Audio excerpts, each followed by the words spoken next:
नमस्कार। सुर्खियों के बाद अहम खबर की बात करेंगे। भूपेश बघेल के मंत्रिमंडल का विस्तार आज होने जा रहा है। अब तक जो जानकारी मिली है उसमें 9 विधायकों को मंत्री पद की शपथ दिलाई जाएगी। सभी 9 विधायकों के नाम राजभवन भेज दिए गए हैं। प्रेम साय सिंह टेकाम, उमेश पटेल, जयसिंह अग्रवाल, रविंद्र चौबे, मोहम्मद अकबर, अनिला भेड़िया, गुरु रुद्र कुमार, शिव डहरिया, कवासी लखमा, इन्हें मंत्री पद की शपथ दिलाई जाएगी। रविंद्र चौबे का नाम पहले ही इशारों में ले चुके हैं भूपेश बघेल। छत्तीसगढ़ कांग्रेस के सीनियर नेताओं में से एक हैं। नेता प्रतिपक्ष रह चुके हैं। साझा सीट से जीत कर आए हैं। 85 से 2008 तक लगातार चुनाव जीत चुके हैं। इसके अलावा अविभाजित मध्य प्रदेश में मंत्री भी रह चुके हैं। मोहम्मद अकबर पार्टी का अल्पसंख्यक चेहरा है। इस बार सबसे ज्यादा 59,284 वोटों से जीते हैं। और कहां से जीते ये खास है। रमन सिंह के गृहनगर कवर्धा से जीते हैं। 1998 में मध्य प्रदेश सरकार में मंत्री रहे। 2000 में अजीत जोगी सरकार में भी मंत्री रहे। कांग्रेस के आरोप पत्र समिति के अध्यक्ष थे। गुरु रुद्र कुमार सतनामी समाज का बड़ा चेहरा है। गुरु घासीदास के छठे वंशज हैं रुद्र कुमार। 2008 में पहली बार आरंग, 2018 में अहिवारा से जीत कर आए हैं। शिव डहरिया सतनामी समाज से ही आते हैं। कांग्रेस के अनुभवी विधायकों में से एक हैं। प्रदेश कांग्रेस कमेटी के कार्यकारी अध्यक्ष। उमेश पटेल कांग्रेस का युवा चेहरा, स्वर्गीय नंद कुमार पटेल के बेटे हैं। खरसिया से बीजेपी के ओपी चौधरी कलेक्टर साहब, जिन्होंने कहा था, जो कलेक्टर थे, जिन्होंने कहा था कि अगर उन्हें नहीं जिताया तो कहर टूट पड़ेगा। प्रेम साय सिंह टेकाम जोगी सरकार में कृषि मंत्री रहे, 6 बार से विधायक है। आदिवासी समाज पर अच्छी पकड़ है। अनिला भेड़िया महिला दावेदारों में से एक, लगातार दूसरी बार जीत कर आई हैं। आदिवासी समाज से आती हैं। कवासी लखमा कोंटा सीट से लगातार चौथी बार जीते हैं। पिछली विधानसभा में उप नेता प्रतिपक्ष। बस्तर में आदिवासियों में अच्छी पकड़। जयसिंह अग्रवाल कोरबा में से तीसरी बार चुने गए हैं। सांसद बंसीलाल महतो के बेटे को हराया है। मंत्रिमंडल में कोरबा जिले का प्रतिनिधित्व करेंगे। खास बात ये, जब तमाम लहर चल रही थी देश भर में, और उस दौर में भी अपनी सीट बचाने में कामयाब हुए थे।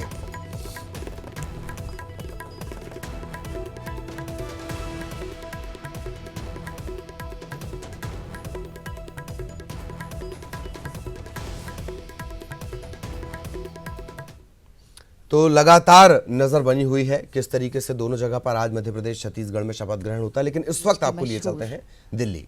तस्वीरें आप देख रहे हैं। पूर्व प्रधानमंत्री अटल बिहारी वाजपेयी की जयंती। श्री पंकज उदास जी, वैसे तो हम देशवासी उनके संकल्पों और आदर्शों, अटल जी के संकल्पों और आदर्शों की राह पर चल पड़े हैं, और ये सच्ची कार्यांजलि है श्रद्धेय अटल जी को, सच्ची स्मरणांजलि है श्रद्धेय अटल जी को हम देशवासियों की तरफ से। पंकज जी सबसे पहली बार श्रद्धेय अटल जी से अहमदाबाद में 1983 में मिले थे, और उसके बाद लगातार अलग अलग समारोह में उनसे उनकी मुलाकात होती रही। आज वे श्रद्धेय अटल जी को एक भक्तिमय श्रद्धांजलि देना चाहते हैं। मैं निवेदन करती हूँ पंकज उदास जी से कि कृपया मंच पर पधारें।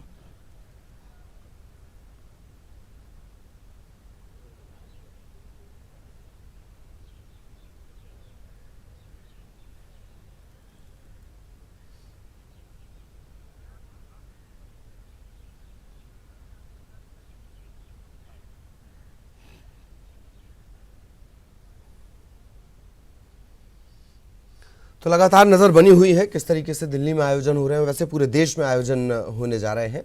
वापस लौटेंगे शपथ ग्रहण समारोह को लेकर। रायपुर में होने जा रहे हैं शपथ ग्रहण समारोह की तैयारियों का जायजा न्यूज़ 18 के हमारे सहयोगी ने लिया है, वो आपको दिखाते हैं।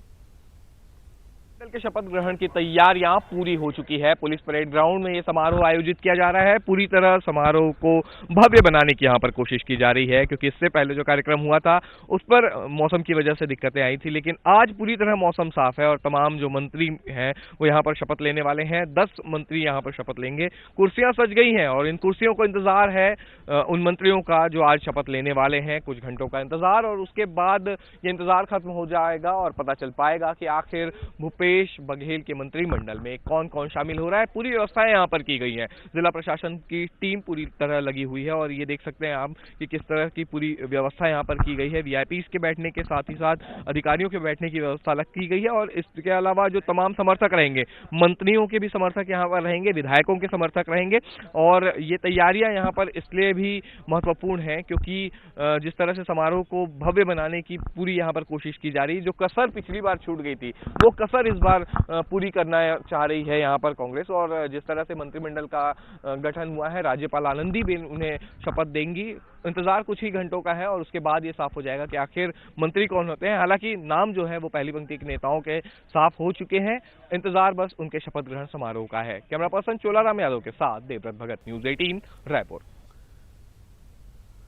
तो तैयारियां पूरी हो चुकी हैं और भव्य आयोजन किया जाएगा। इससे पहले जो आयोजन किया गया बारिश के चलते उसे इंडोर स्टेडियम में करना पड़ा, एक अंदर सभागृह में करना पड़ा और यही वजह है कि आज तैयारियां पूरी हैं। आयोजन को लेकर 10 से 15 हज़ार लोगों के पहुंचने की बात कही जा रही है और राजभवन से न्योता बाकायदा जाएगा।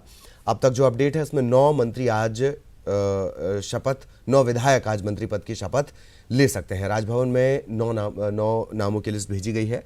हालांकि एक और मंत्री यहां से बनाया जा सकता है। नियमों के मुताबिक 13 मंत्री यहां से रहेंगे। 3 मंत्री पहले ही शपथ ले चुके हैं। मुख्यमंत्री के अलावा ताम्रध्वज साहू और टीएस सिंहदेव। एक मंत्री बचेंगे, उन्हें बाद में शपथ दिलाई जाएगी, ये कहा जा रहा है। लोकसभा चुनाव का भी हवाला दिया जा रहा है या ये भी कहा जा सकता है कि परफॉर्म करें और मंत्री बने। तो 9 विधायकों की सूची राजभवन भेजी गई है। अब तक जो जानकारी मिल रही है उसके मुताबिक कौन कौन मजबूत नाम है वो भी हम आपको लगातार बता रहे हैं। प्रेमसाय सिंह टेकाम, उमेश पटेल, जय सिंह अग्रवाल, रविंद्र चौबे, मोहम्मद अकबर, अनिला भेड़िया, ये मंत्री आज शपथ ले सकते हैं। गुरु रुद्र कुमार, शिव डहरिया, कवासी लखमा ये भी शपथ लेंगे। एक मंत्री बच जाएगा, इससे बाद में शपथ दिलवाई जाएगी। और तमाम जो ये चेहरे हैं इनके बारे में भी हमने आपको बताया किस तरीके से ये अपने अपने विधानसभा क्षेत्र में से जीत कर आए हैं और काफ़ी सीनियर भी हैं। मसलन रविंद्र चौबे नेता प्रतिपक्ष रह चुके हैं, साझा सीट से जीत कर आते हैं। 85 से 2008 तक चुनाव जीत चुके हैं। पूर्व मंत्री का तजुर्बा है। मोहम्मद अकबर पार्टी का ये अल्पसंख्यक चेहरा है। और न्यूज़ 18 छत्तीसगढ़ के एडिटर प्रकाश चंद्र होता है इस वक्त हमारे साथ जुड़े हुए हैं। प्रकाश जी, ये जो तमाम नाम हैं, 9 ही नाम अभी हैं, एक नाम बाकी है। ये कोई खास रणनीति कि भाई आप परफॉर्म करें और फिर लोकसभा में परफॉर्म करने के बाद आप एक मंत्री और ले जाएं, और इन 9 नामों पर आपका विश्लेषण प्रकाश जी। ललित जी, देखिए इस वक्त हमारे पास वो लिस्ट है जो जिसको राजभवन को प्रेषित किया गया है रात को 12 बजे के बाद। मुख्यमंत्री भूपेश बघेल ने राज्यपाल के, क्योंकि राजभवन पे पत्र भेजना होता है और राजभवन से ही सबको सूचित किया जाता है, तो राजभवन को जो पत्र प्रेषित किया गया, जो 9 लोगों का नाम है, इस वक्त न्यूज़ 18 के पास वो नाम है। अगर उस नाम को ठीक से देखें तो उसमें 2 अनुसूचित जाति के, 3 अनुसूचित जनजाति के, 1 अल्पसंख्यक के, 1 यहाँ पे जो बिजनेस कम्युनिटी से हैं उनको, और साथ ही 1 ब्राह्मण चेहरा है अगर जाति के हिसाब से उसको देखा जाए तो। साथ ही 1 ओबीसी चेहरा है। कल जैसे ताम्रध्वज साहू कह रहे थे कि ओबीसी का कार्ड बीजेपी का फेल हो गया और कांग्रेस का क्लिक कर गया, वो यही है। उमेश पटेल है जो ओबीसी के चेहरा है, रविंद्र चौबे हैं, आप कह सकते हैं ब्राह्मणों का चेहरा है, और साथ ही अनुसूचित जाति से गुरु रुद्र कुमार जो विजय गुरु के, जो उसी हिसाब से गिरोधपुरी पे जिनका गति है वो है। साथ ही डॉक्टर शिव कुमार डहरिया है, कांग्रेस के कार्यकारी अध्यक्ष पीसीसी के। मोहम्मद अकबर है जो अजीत जोगी सरकार में पहली बार मंत्री बने थे और खाद्य विभाग मिला था, अभी भी उनको है कि कोई अच्छा विभाग मिलेगा। मोहम्मद अकबर है जो पिछले चुनाव हार गए थे पर इस बार बड़ी मतों से इलेक्शन चैंपियन हुए। आदिवासियों की अगर बात करें, डॉक्टर प्रेमसाय सिंह टेकाम जो जोगी कांग्रेस यानी कि पहली सरकार जो बनी थी छत्तीसगढ़ बनने के बाद, उसमें कृषि मंत्री रहे हैं और महाराष्ट्र के सिंहदेव के बहुत करीबी माने जाते हैं, सरगुजा से है, और गृह मंत्री को हरा के आए हैं।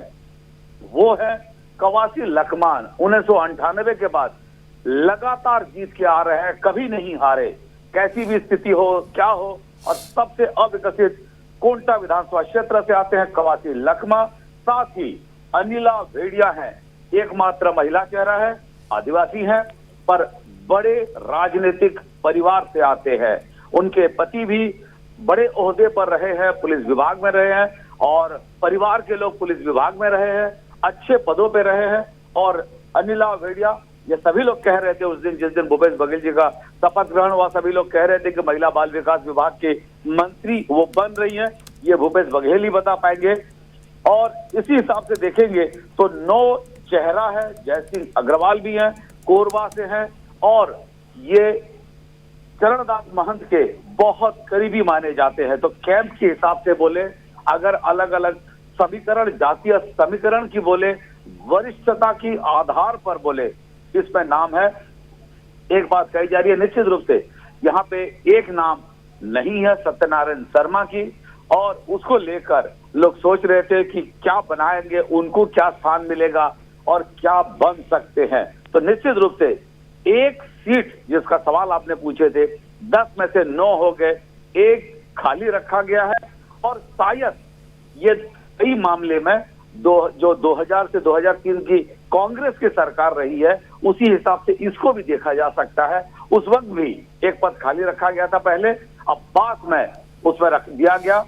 धनेन्द्र साहू बाद में मंत्री बने थे, कि यहाँ पे धनेन्द्र साहू का नाम नहीं है, वो पूर्व पीसीसी का अध्यक्ष हैं, साहू समाज के हैं, बट ताम्रध्वज साहू क्योंकि पहले से साहू समाज से है, तो वो, और यहाँ पे क्योंकि उमेश पटेल को दिया गया, ओबीसी से 2 लोगों का नाम इसमें है ऑलरेडी, इसीलिए शायद नहीं रखा है उनका नाम। तो उसी हिसाब से 10 अभी पद खाली है, एक अभी नहीं होगा शपथ। 9 लोगों का नाम प्रेषित किया गया है।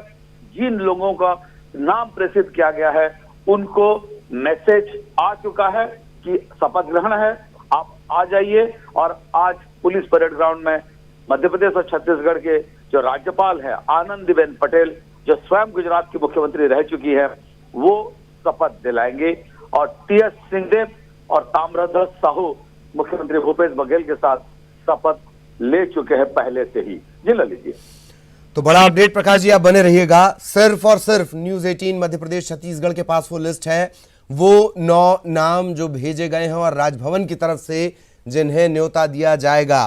पीछे इनके पीछे क्या कुछ समीकरण है, पीछे क्या कुछ गणित है, वो लगातार समझाने के लिए प्रकाश जी हमारे साथ बने हुए हैं। लेकिन सिर्फ और सिर्फ आपका अपना चैनल न्यूज 18 मध्य प्रदेश छत्तीसगढ़ आपको ये बता रहा है कि आज कौन वो 9 नाम होंगे। आप अगर इन नामों से चौंक रहे हैं तो क्यों चौंक रहे हैं वो भी हम आपको बता रहे हैं। कौन कौन से नाम होने चाहिए थे जो नजर नहीं आ रहे, उसके पीछे के क्या गणित हैं, इन तमाम चीजों पर सिर्फ और सिर्फ इस वक्त हम आपको अपडेट दे रहे हैं। लेकिन वो लिस्ट जो राजभवन को भेजी गई है वो सिर्फ और सिर्फ इस वक्त हमारे पास है। तो मंत्रिमंडल का चेहरा और चेहरे के पीछे के समीकरण अगर आपको समझने हैं तो लगातार अपनी स्क्रीन से आप चिपके रहिए। प्रकाश जी, एक बात और, आपने बड़े करीब से इन्हें भी देखा, गुरु रुद्र कुमार, और ये मतलब युवा चेहरे के तौर पर भी इन्हें लिया गया, सतनामी समाज में पकड़ भी है और आप काफ़ी करीब से इनको जानते भी हैं। क्या ये वो जो मास्टर स्ट्रोक रहे हैं कि सतनामी समाज जिसके साथ जाएगा वो बड़ा फैसलाकुन फैक्टर हो जाएगा, ये भी एक बड़ी वजह रही कि गुरु रुद्र कुमार को अभी भी साथ रखा गया है, या लोकसभा चुनाव के मद्देनजर ये फैसला है? देखिए, अगर कांग्रेस की अब बीजेपी की, इसमें थोड़ा सा मैं हटके एक सवाल और भी, इसका आपका सवाल का जवाब मैं दूसरे तरीके से देना चाहता हूं। सबके आस्था का केंद्र है गिलोदपुरी जी, सतनामी समाज का बड़ा स्थान है। वहां पे राष्ट्रपति से लेकर प्रधानमंत्री से लेकर अमित शाह से लेकर राहुल गांधी सभी लोग आए, माथा टेके हैं।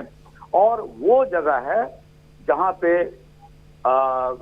सारे सतनामी समाज जाते हैं, वहां उनका ध्वज है। और उस ध्वज को मुख्यमंत्री रहते हुए रमन सिंह ने वहां पे ध्वजारोहण लगाए थे, सम्मान दिए थे बाबा गुरु घासीदास को, क्योंकि गुरु घासीदास को वहीं पे सिद्धि मिली थी, उसी जगह पे तपोभूमि रही है उनकी, वही गिरधपुरी पे।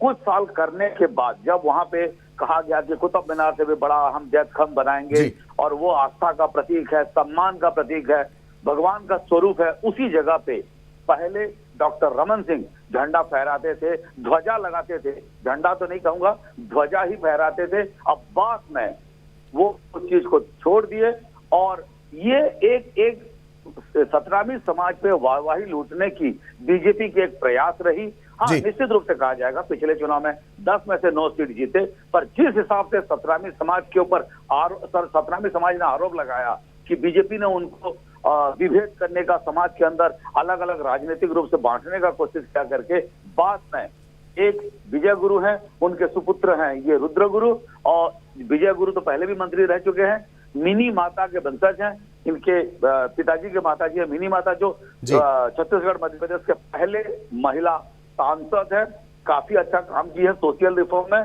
और रुद्र गुरु के साथ साथ बालदास भी, जो और एक है भंडारपुरी के गुरु हैं, वो भी आ गए, क्योंकि जिस हिसाब से छल और कपट की राजनीति बीजेपी ने की थी उससे त्रस्त आके उन्होंने भी आए और कांग्रेस में शामिल हो गए। जब गुरुओं का आशीर्वाद मिला और सतनामी समाज गुरु को बहुत सम्मान देता है, तो जब गुरु के हिसाब से, रुद्र गुरु भी उसी हिसाब से हैं, तो जब ये गुरुओं को आशीर्वाद मिला तो सतनामी समाज को लगा ना, हमारा सम्मान कांग्रेस करती है और हम कांग्रेस के साथ जाए। साथ ही डॉक्टर शिव कुमार डहरिया, बड़ा नाम है, कांग्रेस के कार्यकारी अध्यक्ष हैं, किसी जमाने में अजीत जोगी के करीबी थे, पर लगातार अजीत जोगी इनको हरा रहे हैं, ये इनका आरोप था। कई संगीन आरोप जोगी के परिवार के ऊपर लगाए थे इन्होंने, और शिव डहरिया भी बड़ा नाम है। तो ये दो लोगों को देखिए 10 यहाँ पे सीट जरूर कह सकते हैं, पर अंक गणित में सतनामी समाज का 55 सीट पर प्रभाव है। 10% से लेके 30% का वोट 55 सीट पर है, और ये शायद ही कोई जानता होगा कि छत्तीसगढ़ में सतनामी समाज का प्रभाव कितना है। अगर 10% वोट है और 2% का स्विंग होता है तो चुनाव में इधर से उधर का परिणाम होता है, और इसी में अगर 55 सीट पे सतनामी समाज का है, इसीलिए 10 जो आरक्षित सीट है सतनामी समाज के, उसी आधार पर 2 दिए। वहीं पे अनुसूचित जाति वर्ग के, आदिवासी वर्ग के, जहां पे 63 सीट है, जहां 10% से लेके 90% तक वोट है एक एक विधानसभा क्षेत्र में। 90 कोंटा के कवासी लकमा है, जहां पे लगभग 90% वोट है, और कहीं पे 10% से अगर हम काउंट करें, उससे नीचे तक ना जाए, 10% से लेकर 90% तक का 63 सीट है जहाँ पे अनुसूचित जाति का प्रभाव है। इसीलिए 3 उनको दिया गया है, अनुसूचित जनजाति के, आदिवासी वर्ग को 3 मंत्री पद दिया गया है, उनको सम्मान किया गया है। जी लीजिए। जी प्रकाश जी, एक बात और, एक नाम ना होना थोड़ा चौंका रहा है, वो खुद सीएम पद की रेस में शामिल है और वो नाम इसमें नजर नहीं आ रहा है, तो कोई खास वजह या लोकसभा में कोई बड़ी जिम्मेदारी देने की तैयारी है? एक दूसरा, कल आपने लगातार बार बार पूछा ताम्रध्वज साहू से, खास अपने इंटरव्यू के दौरान, कि आप सीएम नहीं बन पाए, और कई बार आपने पूछने की कोशिश की। अब मैं इस सवाल पर आता हूं कि ये जो पूरी लिस्ट आई है, क्या ऐसा लगता है कि हाँ, भूपेश बघेल जो है वो दोनों से लगातार चर्चा करते हैं, चर्चा और रायशुमारी के बाद ही ये लिस्ट आ रही है, उसमें ताम्रध्वज साहू से भी बातचीत हो रही है, टीएस सिंहदेव से भी बातचीत हो रही है, कहीं कोई कम्युनिकेशन गैप नहीं है तीनों के बीच, क्या ये इस लिस्ट में नजर आता है? प्रकाश जी। देखिए ललित जी, मैं भूपेश बघेल जी को भी 2 दशक से जानता हूं और व्यक्तिगत रूप से जानता हूं, और जितने लोग, जितने बड़े नेता है जो मुख्यमंत्री के पद पे या मंत्री पद के दौड़ में हैं, इन सबको व्यक्तिगत रूप से 2 दशक देख रहा हूँ, परफॉर्मेंस भी देख रहा हूँ। रही बात आपका शायद पहला सवाल जो था, नाम तो आपने नहीं लिए, क्या चरणदास महंत के लिए था? जी जी जी, चरणदास महंत नजर नहीं आए। डॉक्टर चरणदास महंत को बड़ी जिम्मेदारी मिल रही है, बड़ी जिम्मेदारी मिल रही है, इसीलिए वो आज शपथ नहीं लेंगे, ना कल वो शपथ लेंगे। वो शपथ नहीं ले रहे हैं, उनको बड़ी जिम्मेदारी मिलेगी, इसीलिए। जी। दूसरी बात है, जैसे इस लिस्ट को अगर देखेंगे आप, तो एक चीज तो साफ है, उमेश पटेल, नंद कुमार पटेल लगातार व्यक्तिगत रूप से संपर्क में थे भूपेश बघेल, एवं झीरम कांड के बाद जब विषाद में थी परिवार, तो भूपेश बघेल लगातार संपर्क में थे, उमेश पटेल को लगातार प्रमोट कर रहे थे, लगातार कह रहे थे आप बिल्कुल राजनीति में आइए, पर भूपेश बघेल जो नहीं कर पाए, ओम प्रकाश चौधरी, जिसको हम कलेक्टर ओपी चौधरी बोलते हैं, जी जिनकी धमकी थी कि कहर बरपाएंगे, उनकी राजनीति ऐसी रही। उमेश पटेल मंजे हुए खिलाड़ी के तौर पे वहां खेले, क्योंकि उमेश पटेल को मैं 4 दिन पहले जब मिला तो वो उनका आरोप था कि ओपी चौधरी लगभग 40 करोड़ रुपया शायद खर्चा किए होंगे वहां पे, लड़ाई झगड़ा मारपीट सब कुछ करवा दिए, फिर भी जीत नहीं मिली। शायद उनका जो इशारा था, जो भूपेश बघेल चाहते थे कि वो राजनीति के मंजे हुए खिलाड़ी बन जाएं, नहीं बन पाए थे। एक कैसे करना है, और ये शायद उमेश पटेल की पॉलिटिकल मैच्योरिटी उसी में आ गई इस चुनाव में, ये सारे लोग कह रहे हैं। अगर करीबी की बात करें, डॉक्टर प्रेमसाय सिंह टेकाम ये कृषि मंत्री रहे हैं और सरगुजा में बड़े आदृत हैं, मिष्टभाषी हैं, सौम्य हैं और टीएस भी हैं। ये तभी संभव है अगर टीएस के, नहीं तो भूपेश अमरजीत भगत जो सीतापुर से लगातार जीत के आ रहे हैं जी, और इस बार अच्छी बात, कई लोग तो कह रहे थे कि उनको भी लिया जाए, वो जो टीएस सिंहदेव के कैंप से अलग कैंप से जुड़े हुए थे पहले, इस बार वो साथ रहे, नहीं तो जोगी के करीबी माने जाते हैं अमरजीत भगत, और इसीलिए कही जा रही थी कि अमरजीत भगत को मिलेगा बट प्रेमसाय सिंह टेकाम को मिला। ये सूचित इस पे हामी भरे है। एक बात और भी ध्यान दें आप कि जब ये राहुल गांधी के वहां बैठक थी तो टीएस सिंहदेव और ताम्रध्वज साहू दोनों टीएस हैं, सिंहदेव हैं और ये टीएस का मतलब साहू हैं, दोनों एक साथ भूपेश बघेल भी थे, पीएल पूनिया भी थे और मंत्रिमंडल को लेकर वहां पे चर्चा हुई, जो हम सूत्रों से कहा चर्चा हुई और अपनी अपनी बात रख लिए। सरगुजा से टीएस सिंहदेव चाहते थे किसी मंत्री बनाया जाए जी, कि 2 नहीं, क्योंकि 14 से 14 सीट जीत के आए हैं, बस्तर में 12 में से 11 सीट जीत के आए। देवती कर्मा हार गई, नहीं तो देवती कर्मा आज मंत्री होती, आज चुनाव हार गई, इसीलिए वो आज इस मंत्रिमंडल नहीं है, सहित महेंद्र कर्मा के धर्मपत्नी, उनका नाम इसीलिए नहीं क्योंकि वो चुनाव हार गई, नहीं तो पहले से ही तय था अनिला भेड़िया और देवती कर्मा दोनों मंत्री होंगे।